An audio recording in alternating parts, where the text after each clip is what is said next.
సౌందర్యలహరిలోని 8వ శ్లోకము. సుధా సింధోర్మధ్యే సురవిటపి వాటీ పరివృతే మణిద్వీపే నీపోపవనవతి చింతామణిగృహే శివాకారే మంచే పరమశివ పర్యంక నిలయాం భజంతి త్వాం ధన్యాః కతిచన చిదానందలహరీం. అనువాద శ్లోకము. అబ్బునటమ్మ అందరికో శ్రీదేవి అమృత కడలి మధ్యన కల్పవృక్షావృత్త అమూల్యమణిద్వీపమున కడిమి వనమందు అమరికగ నమరు చింతామణి సౌధమున అగణిత శక్తియుత ముక్కోణపు మంచమున అవ్విభూదినాథు పర్యంకమున నలరుచు అఖిల విద్యా నిజస్వరూపమై వెలిగెడు అనంత సుఖవాహినియౌ నిన్ను సేవింప. తాత్పర్యము. ఈ శ్లోకంలో శంకరుల వారు అమ్మ యొక్క నివాస స్థానమును వర్ణించి ఆమె దివ్యమంగళ రూపాన్ని మనందరి చేత దర్శింపచేయటానికి అర్హత సాధించేలా చేస్తున్నారు.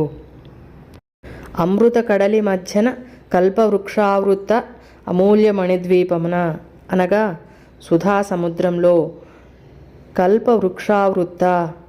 కల్పవృక్షముల వరుసలతో నిండిన అమూల్య మణిద్వీపమున స్వయం ప్రకాశములైన మణులు కలిగిన ద్వీపంలో కడిమి వనమందు అమరికగ నమరు చింతామణి సౌధమున కడిమి వనమందు అంటే కదంబ వృక్షములు కలిగిన ఉద్యానవనమందు అమరికగ నమరు విలాసంగా ద్విగుణీకృతమైన సౌందర్యంతో చింతామణి సౌధమున చింతామణుల గృహంలో అగణిత శక్తియుత ముక్కోణపు మంచమున అగణిత శక్తియుత అనగా మంచి ప్రాబల్యం కలిగిన క్షేత్రమునందు ముక్కోణపు మంచమున బ్రహ్మ విష్ణు మహేశ్వర రుద్రులు కోళ్లుగా కలిగిన మంచము పైన అవ్విభూదినాథు పర్యంకమున నలరుచు అనగా ఆ పరమేశ్వరుడి ఆ మహేశ్వరుడి ఒడిలో కూర్చొని మురిసిపోతున్నావు తల్లి. అఖిల విద్యా నిజస్వరూపమై వెలిగెడు అనగా సకల విద్యలకు అధిదేవతవై సర్వ విద్యా స్వరూపిణివై వెలుగొందుచున్నావు.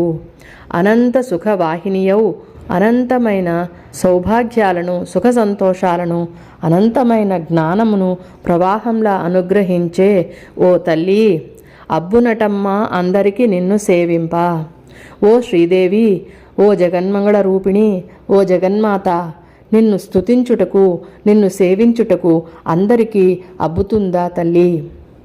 పూర్వజన్మంలో పుణ్యం చేయని వ్యక్తి ఎలా సమర్థుడవుతాడు? పూర్వపుణ్యం వలననే వీలగుచున్నది కదమ్మా. సౌందర్యలహరిలో ప్రతి శ్లోకానికి మొదటి శ్లోకము అనుసంధానమై ఉంటుంది.